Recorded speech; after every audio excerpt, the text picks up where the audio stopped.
Oh, sige na. Sa Kaya to. Gagawin natin ito ng paraan. Sige na, mag-check ka na ng attendance.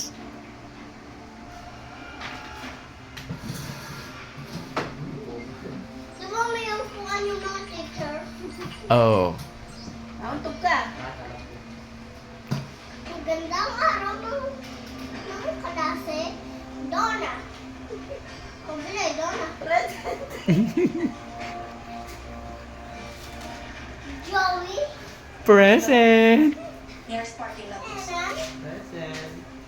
Joey. Ang ngayon na lang taga-aralan na. Ano ba naman yan? Paulit-ulit naman yan, ma. Hindi kasi, di ba wala ka mga kaklase? Kunyari na lang po eh, di ba? 500 meters west. O, ano Yung pag-aaralan? mga isang Ano pag-aaralan natin? Ma'am, ano yung tuturo nyo ngayon? Congrats, That's Mayor. parking lot. Kaya ang mga mayor. Si Pusyo. Congrats, Mayor! Sa location. Oh. Ate Jahar Bistan. Oh. Congrats, Mayor. Ate Para Jahar pakita nila na sila. Oh, iba naman, iba naman. Isa, Ate Amy sa gabi. Sheila Imre.